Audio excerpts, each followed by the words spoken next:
going on, guys? It's Brandon at a Watch and Unwind. Quick wrist check. Wearing my Long Jeans Hydro Conquest today. Great watch from Long Jeans. It's actually probably one of like their lesser talked about or appreciated watches. I think a lot of people like their more vintage inspired watches or like their master collection, which is surprising because the Hydro Conquest is one of the entry level watches, which I think needs to be talked about and appreciated a bit more. That's going to be today's topic.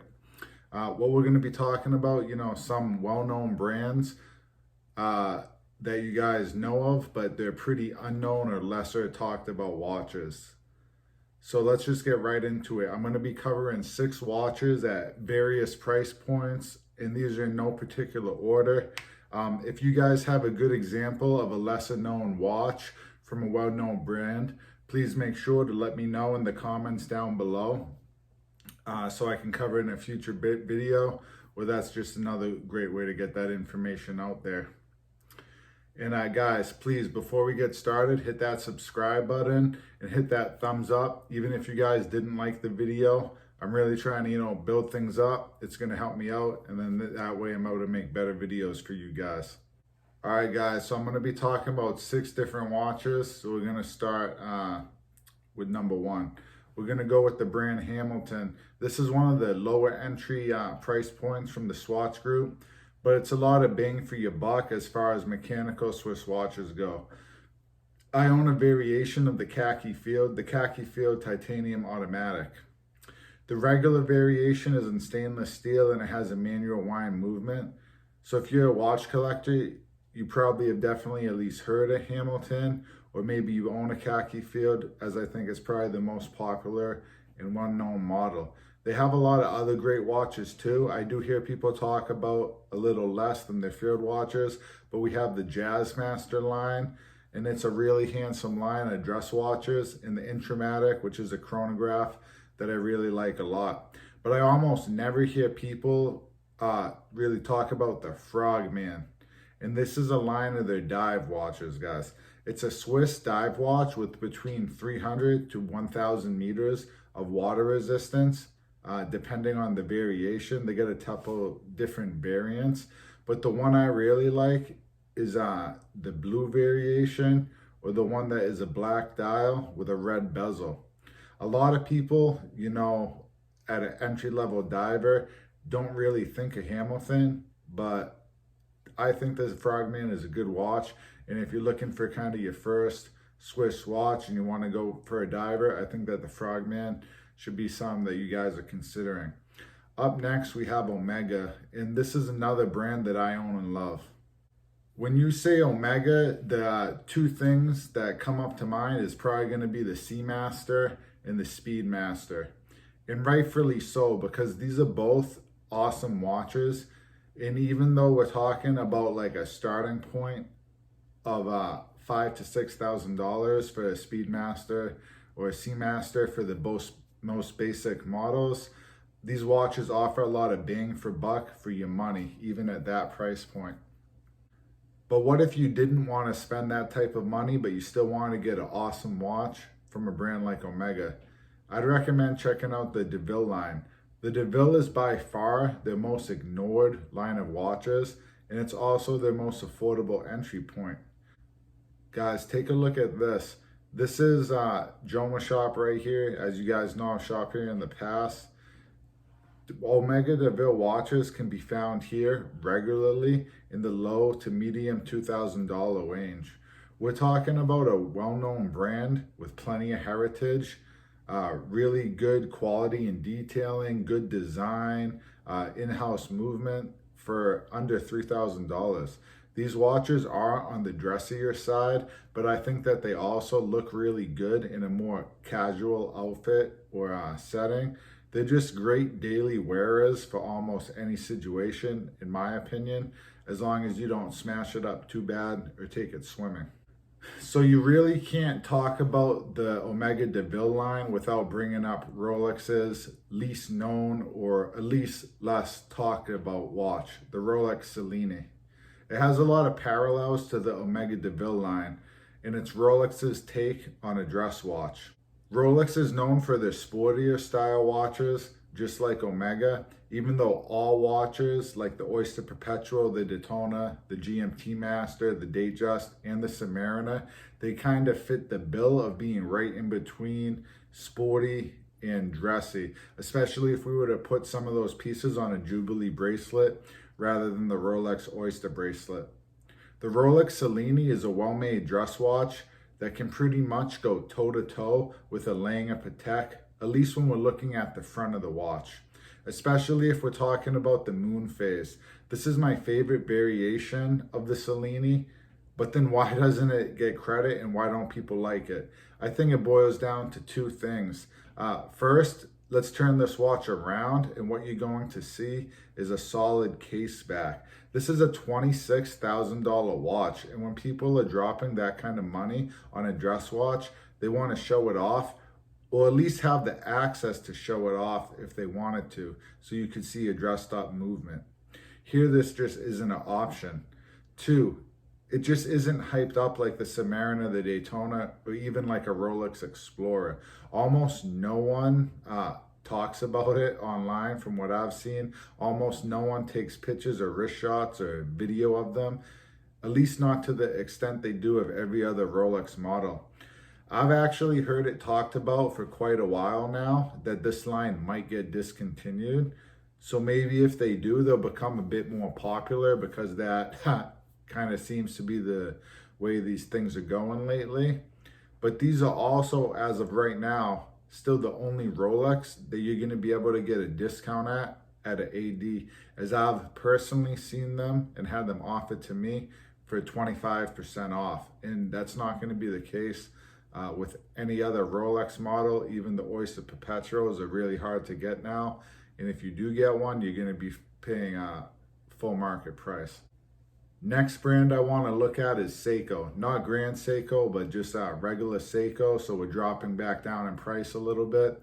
Seiko is a brand I'm sure 100% of the people watching this video know about. And out of that, I'm sure that 95% of you guys probably know most of their models. So I'm not sure if you heard of this one, but hopefully I can show you some you haven't heard of. A lot of people know the Alpinist range, the Seiko 5, and even their Solar watches. The Prospect, they're all popular, and Seiko makes a lot of great models. But if you're a new collector who just wants one all-around great starter watch for just about any situation, and you don't have to have an automatic movement, then I think this one might be for you. This is the SUR 369, and it's from their Essentials collection. This watch has 100 meters of water resistance, great overall design in my opinion, layout, finishing, and it has an ultralight titanium case and bracelet, and it does come with a sapphire crystal. That's a lot of bang for bucks, seeing that this watch comes in at $330. So why is it priced so low, you ask? Like I said, it's a coarse movement. But for a lot of people that aren't watch freaks or watch collectors like us, I think that's just fine. Both quartz and automatic watches have a place in a collection, at least in my opinion. And for $330, you can't ask for too much more. If I had one small critique of this watch, I would say that I wish titanium wasn't printed on the dial. This watch is so clean, refined, and symmetrical that to me, it just feels a bit tacky and out of place. I don't need to read that. I'll know it's titanium if I pick it up because of how it feels. So it's just a little not needed in my opinion. I kind of hate when brands do things like that. My khaki automatic field watch, my Hamilton, actually has titanium printed on the case side, and same thing. It kind of it's a fine addition, but I kind of wish it wasn't there. All right, guys, we got two more. The next brand I want to talk to you guys about is a brand that I know a lot of people either seem to have really positive feelings about or negative feelings. Not too many people seem to be in between on this brand. But if you were to ask like your average guy on the street if they've heard of this brand, the answer is probably going to be yes, and that's TAG Heuer. Their most well-known models are probably going to be their entry-level pieces. The Formula One or the Aqua Racer seem to be pretty popular. Then of course you have the Monaco, which I've personally kind of always wanted since I saw Jesse gave one to Walter White in Breaking Bad. That kind of always stuck with me. Even before I was a watch person, I was into that show. And but one of my favorite models that they have, and I think it's a little less appreciated or at least talked about from the rest of the lineup, in the sense of what the average person wants out of a Tag Heuer, is this right here. This is the limited edition 160 years anniversary Carrera. This is a watch that was one of Jack Heuer's original designs before Tag took over in the 1980s. So the heritage behind this piece in the original design language is spot on. It's also one of the very few modern Tag Heuers without a date function, and that's always a nice addition to me. I think it makes the watch look a little more symmetrical. I'm nothing against dates on watches. I do use the date wheel on some of my watches, but I don't want every watch in my collection to have the date, which they do right now. It's also one of the only, I believe it is the only modern Tag Heuer with just Heuer on the dial instead of Tag Heuer. So that's pretty cool. If you're a fan of the vintage Heuers, this looks a lot like it, and I think this reissue might be for you. The last brand on today's list that I'm going to be talking about is Corum. This is a strange brand, guys. This is a really well-known brand, and I think a lot of people know about them. It's a brand that I see a lot of ads for. It's a brand that you almost always see in used watch stores every time I've ever looked. If you guys know about my channel, you probably know about Federico over at Del Rey Watch. Federico Talks Watches is his YouTube channel. If you look on Del Rey right now, they have 6 of them.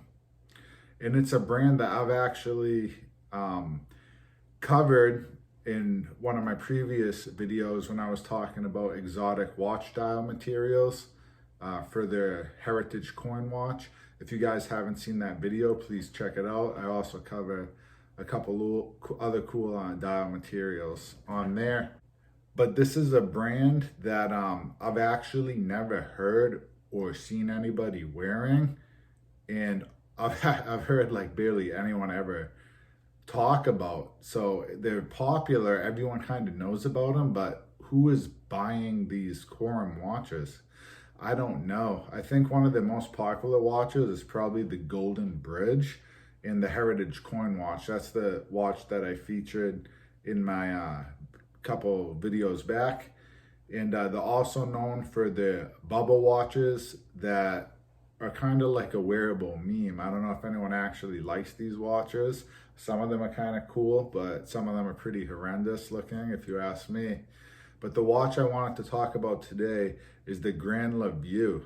This is a watch that I've seen a couple articles on that people say looks or was at least inspired by kind of what Moser is doing. And it's just a really well-designed, catchy dial, time-only piece, very minimalistic, well done, and clean-looking watch in a modern proportion. And I believe these were discontinued, but they have a couple really cool variations of this watch. You can still pick it up for around $3,000 or less used, which I think is a great price because like Corum or dislike them, they do offer some pretty good quality from what I've seen. But I don't hear a lot of people talking about Corum in general, even though they're kind of always in the background, but I definitely don't see people talking about this model. But it's something I've considered picking up in the past for myself. It's definitely my favorite Corum. Please guys, let me know down below what you guys think about this particular watch, and if you like it or if you dislike it. If I was gonna go for this watch, I'd probably go for the red orange variant on this. But That's all I got for you guys today. Again, thanks you guys for watching. I always appreciate the support, and I'll catch you guys on the next one. See you later.